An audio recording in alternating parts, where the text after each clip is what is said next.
pourra changer ton amour pour moi. Tu m'as toujours aimé, sans relâcher ton amour n'abandonne pas. Bien que je sois imparfait, tu es fier de moi. Rien ne pourra changer ton amour pour moi.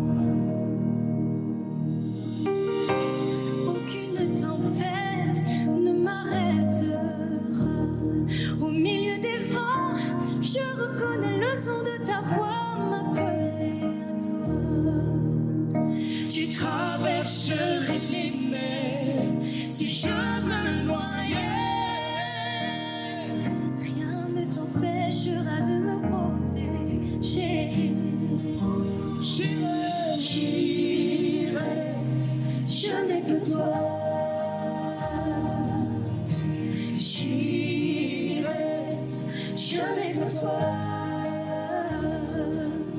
En toutes circonstances, je serai tombé car tu es.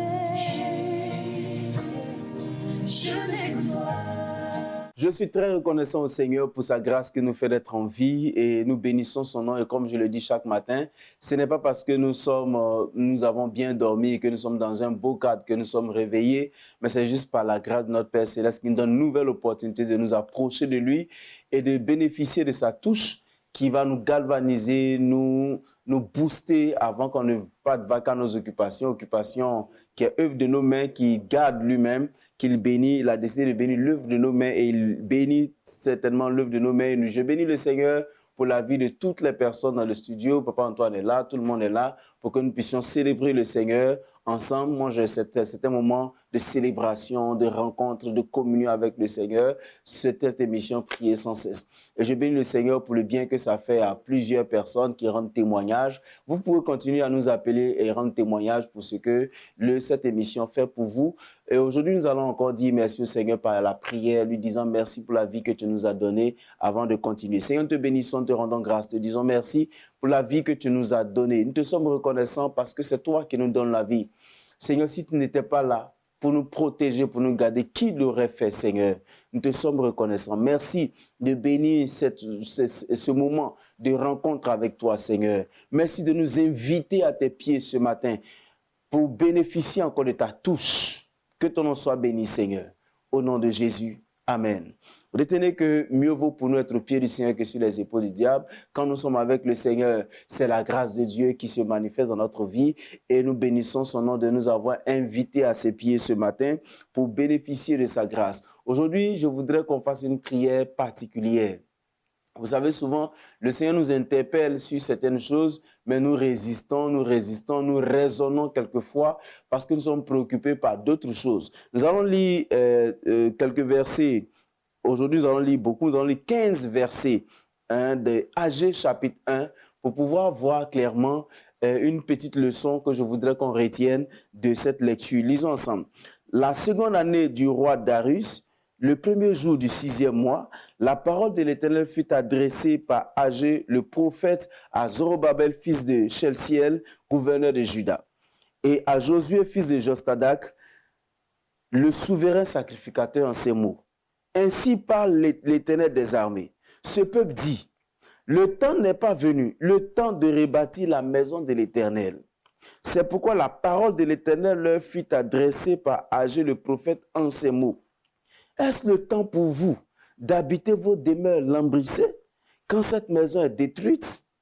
Ainsi parle maintenant l'Éternel des armées. Considérez attentivement vos voies. Vous semez beaucoup et vous recueillez peu. Vous mangez et vous n'êtes pas rassasiés. Vous buvez et vous n'êtes pas désadhérés. Vous êtes vêtus et vous n'avez pas chaud. Le salaire de celui qui est à gage tombe dans un sac percé. Ainsi parle l'Éternel des armées. Considérez attentivement vos voies. Montez sur la montagne, apportez du bois et bâtissez la maison. J'en aurai de la joie et je serai glorifié, dit l'Éternel. Vous comptiez sur beaucoup et voici, vous avez eu peu. Vous l'avez rentré chez vous, mais j'ai soufflé dessus. Pourquoi? Dit l'Éternel des armées, à cause de ma maison qui est détruite. Tandis que vous vous empressez, chacun pour sa maison. C'est pourquoi les cieux vous ont refusé la rosée et la terre a refusé ses produits.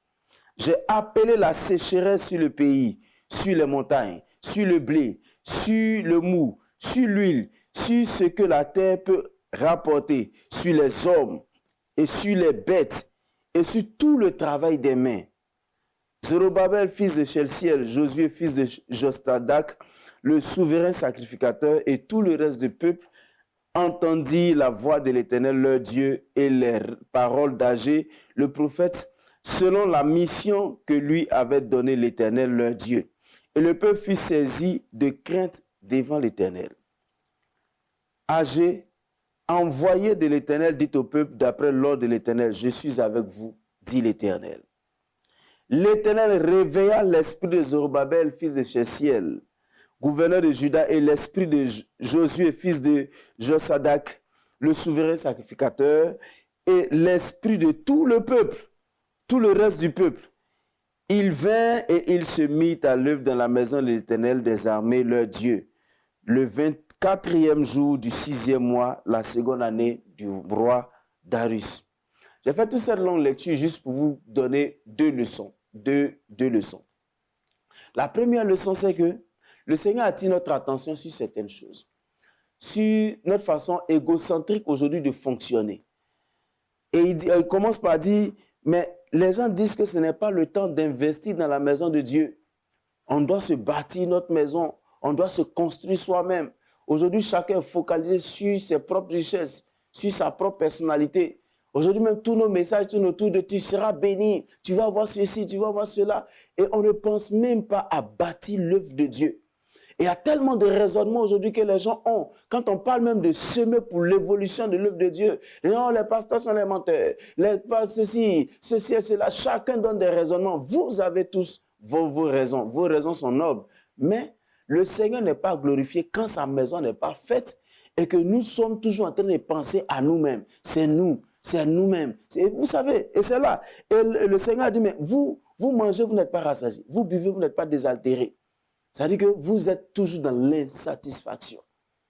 Et il dit, vous avez semé beaucoup, mais vous récoltez. Vous allez vous travailler pour des maigres salaires. Vous comprenez? Vous travaillez, mais attendez. Parce que celui qui peut donner la satisfaction, l'épanouissement, la prospérité, est délaissé. Est délaissé carrément. Aujourd'hui, regardez un peu comment on vit notre vie chrétienne. Les gens viennent à l'église juste pour avoir de l'argent. Ils viennent à l'église pour avoir un mariage. Ils viennent à l'église pour être satisfaits d'un domaine quelconque. Et puis au fur et à mesure, il y a l'insatisfaction. Il y a tout le monde, les gens sont insatisfaits. Parce que ça ne marche pas. Ça ne marche pas comme ça. Quand on ne pense pas à Dieu, et puis on ne pense qu'à nous-mêmes, on ne pense qu'à nous seulement. Ça ne marche pas. Donc, la première leçon, c'est cela, il faut qu'on comprenne. Les choses ne peuvent pas marcher quand c'est égocentrique. Et ici, il dit, vous semez beaucoup, vous moissonnez peu. Il dit, vous buvez, vous n'êtes pas rassasiés. C'est-à-dire, il dit, vous avez même vos récoltes que vous avez ramenées chez vous, moi-même, j'ai soufflé dessus. C'est-à-dire, vous ne pouvez même pas jouir de ce que vous avez pleinement. Parce que le Seigneur n'est pas content. En même temps, il monte la voie. Il dit, allez-y sur la montagne, ramenez du bois, bâtissez, c'est-à-dire mettez-vous en peine pour ma maison. Comme ça, il sera glorifié. Et puis, je vais vous bénir. Je vais vous bénir. C'est ce que le Seigneur veut. Il veut qu'on travaille pour lui. Il veut que chacun soit en peine d'une partie de l'œuvre de Dieu. Ce sont tous ces raisonnements qui stipulent que ceci et cela, les hommes de Dieu ne sont pas bons, l'église est ceci. Aujourd'hui, il y a des gens qui font la campagne contre les églises, contre les hommes de Dieu. Bon, chacun a son travail sur la terre. Mais sachez que si vous êtes dans la maison du Seigneur et que vous ne pensez pas à l'évolution, à la progression de l'œuvre de Dieu, il y a des choses que vous ne pourrez pas obtenir. Ça, c'est la première leçon. La deuxième leçon, ce qui m'a plu dans le verset 14, c'est que la Bible, l'Éternel réveilla l'esprit de Zorobabel et de Josué, ensuite de l'esprit de tout le peuple. Ça veut dire que c'est vrai, nous avons de la bonne volonté, des choses qu'on a envie de faire, on sait. Nous savons que nous devons faire, mais il faut que notre esprit soit réveillé. Et j'aime bien quand la Bible dit l'Éternel réveilla l'esprit. C'est-à-dire que c'est lui-même qui réveille notre esprit. Et ma prière aujourd'hui, c'est que le Seigneur vienne réveiller ton esprit, qu'il vienne booster ton esprit, qu'il vienne éveiller et réveiller ton esprit qui est endormi. Ou je dis qui est emprisonné dans la pensée il faut que je me réalise forcément avant que je n'investisse quelque chose dans l'œuvre de Dieu. Il y a des gens même qui vont jusqu'à faire des prières qui n'ont même pas de sens spirituel. Je vais dire ça comme ça. Je veux dire, quand quelqu'un dit « Seigneur, bénis-moi pour que je puisse faire ton œuvre », en réalité, ce n'est pas parce qu'il a envie de faire l'œuvre de Dieu, c'est parce qu'il pense qu'en disant ça, le Seigneur sera impressionné, quoi. Comme souvent, tu rencontres des personnes qui disent « Moi, j'ai telle chose, j'ai telle réalisation pour que tu sois impressionné. » Donc, ils viennent faire des prières « Seigneur, bénis-moi, donne-moi l'argent, je vais te servir. » Pourtant, en réalité, c'est parce qu'eux-mêmes, ils ont envie juste qu'on sache qu'eux aussi sont prospères. Ils ont l'argent, ils ont ceci. Donc, bon, c'est comme si on n'a qu'à blaguer. Dieu, là, quand il nous donne, on mange un peu, on mange beaucoup, et puis bon, on fait un peu pour lui. Souvent, même, il y a des gens qui disent « Seigneur, donne-moi du travail. Comme ça, donne mon premier salaire. » Le Seigneur leur ouvre des portes. Ils ont parlé de prémices au Seigneur. Le Seigneur leur ouvre des portes parce que le Seigneur aime les défis et il aime aussi les engagements. Vous êtes engagés. Il vous l'avez mis au défi. Votre engagement a mis au défi le Seigneur. Et au moment de réaliser votre part, c'est là que vous trouvez qu'il y a trop de besoins. Comment je vais faire pour aller ici? Pourtant, quand vous n'aviez pas cet argent, vous aviez une solution. Et vous voyez, beaucoup de personnes aujourd'hui se prennent Dieu, se mettent Dieu à dos parce que simplement, ils sont égocentriques. Et ce n'est pas le temps pour nous de penser seulement qu'à nous, seulement à nous, seulement à nous. Non.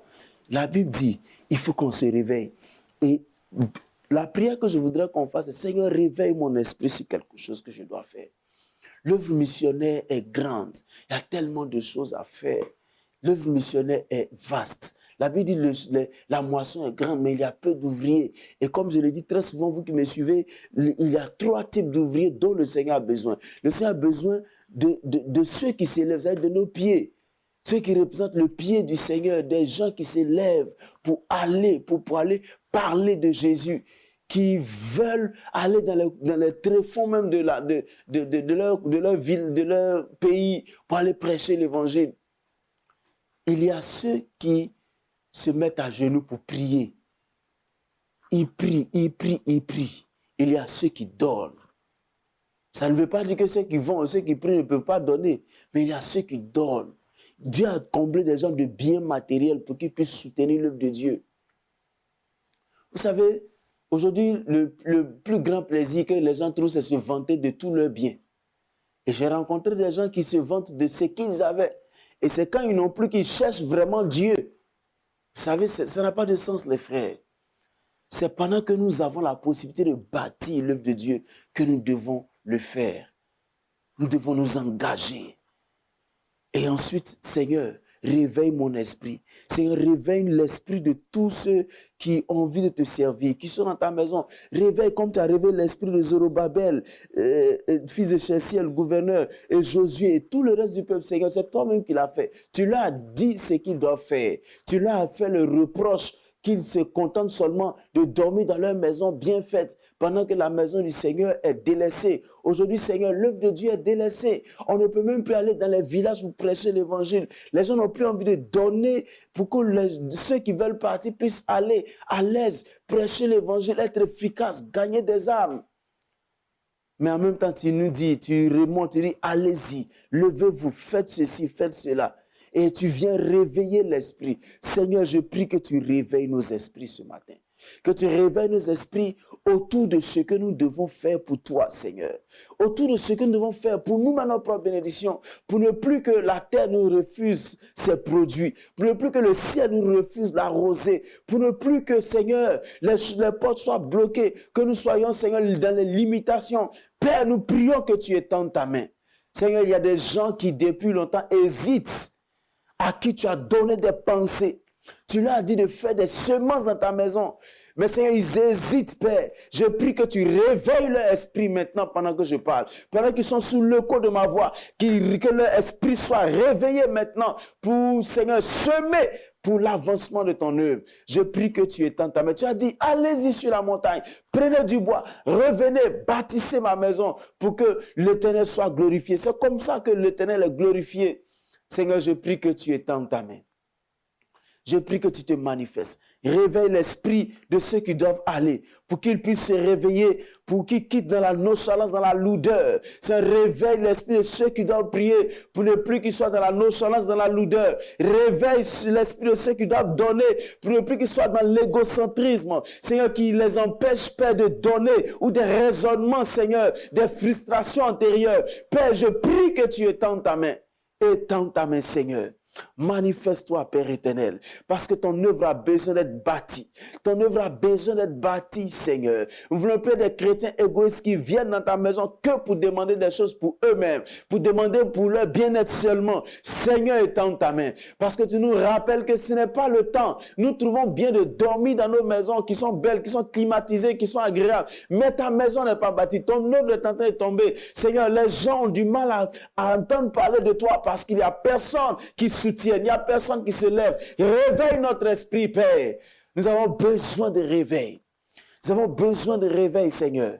Nous avons besoin de réveil. Il y a des gens qui connaissent des problèmes juste parce que, Seigneur, ils ne sont pas encore réveillés. Ils ont refusé de faire ton œuvre. Ou bien ils n'ont pas respecté leur propre engagement. Étends ta main, Seigneur. Étends ta main. Pendant que je prie, vous savez, la Bible nous enseigne des choses que nous devons prendre au sérieux. Pendant que je prie, mon esprit est parti sur ce passage de Ecclésiaste chapitre 5 à partir du verset 1. Il dit, prends garde à ton pied lorsque tu entres dans la maison de ton Dieu. Approche-toi pour écouter plutôt que pour offrir le sacrifice des insensés, car ils ne savent pas qu'ils font mal. Ne te presse pas d'ouvrir la bouche et que ton cœur ne se hâte pas d'exprimer une parole devant Dieu, car Dieu est au ciel et toi sur la terre, que tes paroles soient donc peu nombreuses. Il continue, verset 4. Dans certains versets, le verset 3, lorsque tu as fait un vœu à Dieu, ne tarde pas à l'accomplir, car il n'aime pas les insensés. Accomplis le vœu que tu as fait. Mieux vaut pour toi ne point faire de vœu que d'en faire un de ne point l'accomplir. Ne permets pas à ta bouche de faire pécher ta chair. Et ne dis pas en présence de l'envoyé que c'est une inadvertance. C'est-à-dire que mon cher, je ne savais pas, je me suis trompé. Pourquoi Dieu s'irriterait-il de tes paroles et détruirait l'ouvrage de tes mains? Pendant que j'étais en train de parler, je pense que cette parole s'adresse à quelqu'un, particulièrement. Tu as l'habitude de faire des vœux que tu n'accomplis pas. Et souvent, des choses se bloquent davantage dans ta vie. Et tu as l'impression que c'est parce qu'il y a des malédictions. Non, c'est parce qu'en réalité, le Seigneur s'est hérité de toutes ces paroles que tu n'as jamais réalisées, tu n'as jamais accomplies. Il dit, mieux vaut pour toi ne pas faire de vœux que d'en faire un et de ne pas réaliser ces vœux. Pourquoi veux-tu que le Seigneur s'énerve contre toi?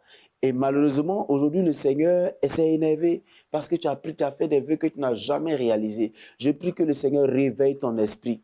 Que le Seigneur réveille ton esprit pour que tu puisses réaliser ces vœux, pour débloquer ces situations qui sont dans ta vie. Le Seigneur t'a donné de faire des choses, mais tu as trouvé que c'était trop grand pour que tu le fasses pour Dieu. Il faut que tu le fasses. Au nom de Jésus. Seigneur, réveille notre esprit ce matin. Réveille notre esprit ce matin. Je prie que nos esprits soient réveillés. Réveille toi-même nos esprits, Seigneur, pour que nous puissions rebondir, Seigneur, sortir de cette léthargie, sortir de ce sommeil spirituel, Seigneur, qui nous empêche de nous lever pour faire ton œuvre. Pour être utile, Seigneur. Sors-nous de l'égocentrisme, de l'égoïsme, Seigneur. Père, étends ta main, délivre-nous de ces choses, afin que nous puissions accomplir ta volonté.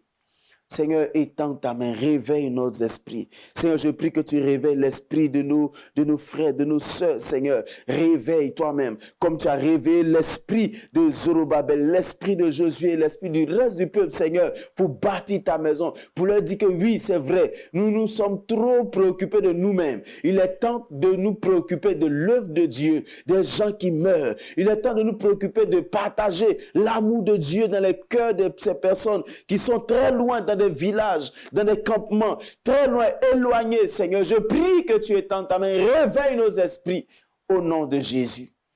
Au nom de Jésus. Des gens ont besoin de ta présence pour sentir l'amour de Dieu. Et l'amour de Dieu qui guérit leur corps, guérit leur cœur, libère leur vie. Les gens en ont besoin et toi tu es assis. Je prie que le Seigneur réveille ton esprit au nom de Jésus. Merci Seigneur de le faire ce matin, de réveiller nos esprits, nous accorder ta grâce, Père, de créer ce réveil en nous, ce bouleversement, Seigneur, dans le nom puissant de Jésus.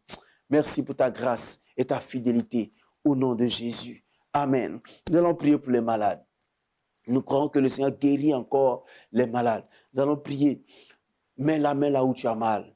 Et je crois que la main du Seigneur, si tu es sur l'écho de notre voix, si tu es sous l'écho de cette voix aujourd'hui, la grâce de Dieu te localise et te guérit au nom puissant de Jésus. Je déclare que toute maladie dont tu souffres, se tait maintenant.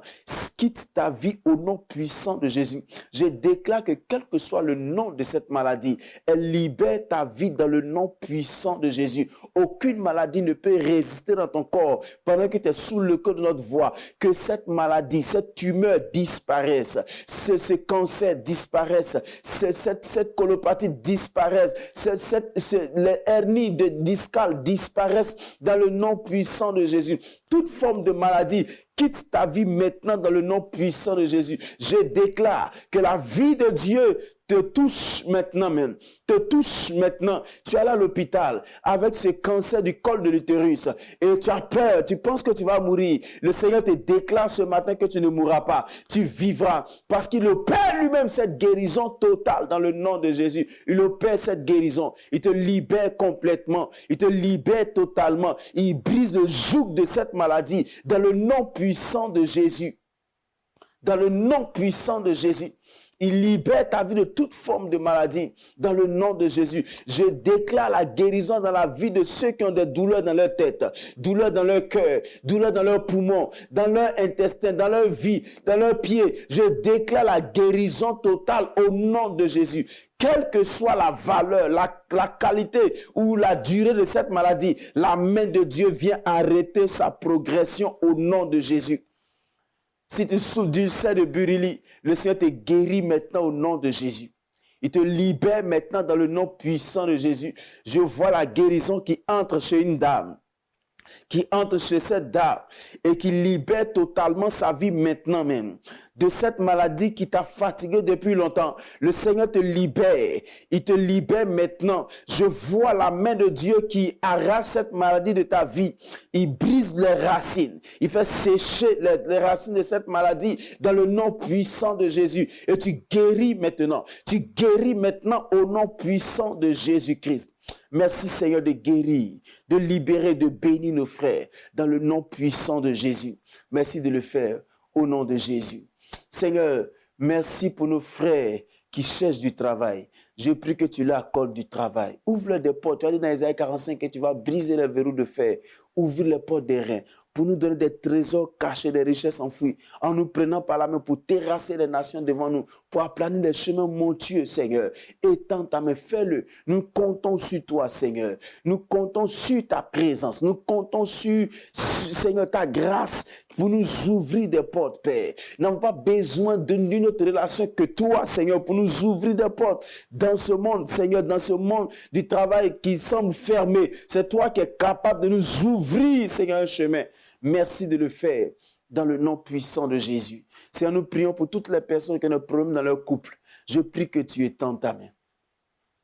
Guéris ces cœurs qui sont blessés. Guéris ces âmes qui sont traumatisées. Et Seigneur, répare ces couples. Que le diable n'ait pas raison sur ces personnes. Seigneur, parce que tu n'as pas créé cette institution pour nous détruire, mais pour notre propre bien. Je prie que tu étendes ta main. Que tu libères, que tu bénisses, que tu guérisses, que tu accordes ta grâce au nom puissant de Jésus.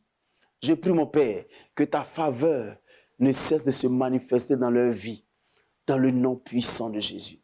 Que ta faveur ne cesse de se manifester dans la vie de tes enfants, dans le nom puissant de Jésus. Ouvre-leur des portes et bénis-les au nom de Jésus. Amen. Nous allons prier pour la journée. Seigneur, merci pour toute cette journée que tu bénis. Merci pour ta grâce qui arrive dans la vie de tes enfants. Bénis-les, Seigneur. Donne ta grâce à tes enfants. Guéris-les.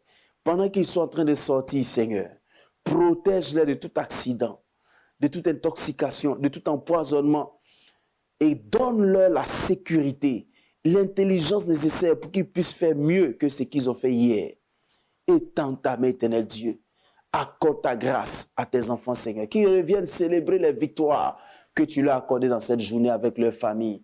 Au nom de Jésus. Amen. Nous sommes bénis au nom puissant de notre Seigneur Jésus-Christ. Nous avons été très heureux, toute l'équipe et moi, de participer à ce moment de prière au pied du Seigneur parce que, vous le savez, vous devez le retenir. Mieux vaut pour être au pied du Seigneur que sur les épaules du diable. Parce que si le Seigneur t'invite même dans la boue à ses pieds, c'est mieux que d'être dans un palace sur les épaules du diable qui va te projeter un jour dans l'humiliation, dans la désolation. Que la faveur du Seigneur vous soit accordée grandement. N'oubliez pas, nos numéros s'affichent, nos numéros et adresses s'affichent sur votre écran, plus 225 07 78 37 52 78 ou encore vitenakwasi@yahoo.fr. Nous serons là pour répondre à vos préoccupations et surtout n'oubliez pas Agé chapitre 1, chapitre 1 qui nous enseigne les 2 leçons. Cessez de se préoccuper trop de nous, mais de nous préoccuper de l'œuvre de Dieu et dire à Dieu de nous réveiller l'esprit. Que Dieu réveille notre esprit pour que nous puissions être des outils et des acteurs pour son œuvre. À bientôt. Rien ne pourra changer ton amour pour moi. Tu m'as toujours aimé, sans relâcher ton amour n'abandonne pas. Bien que je sois imparfait, tu es fier de moi. Rien ne pourra changer ton amour pour moi. Aucune tempête ne m'arrêtera. Au milieu des vents, je reconnais le son de ta voix m'appeler à toi. Tu traverserais les mers si je me noyais. Rien ne t'empêchera de me protéger. J'irai, Je n'ai que toi.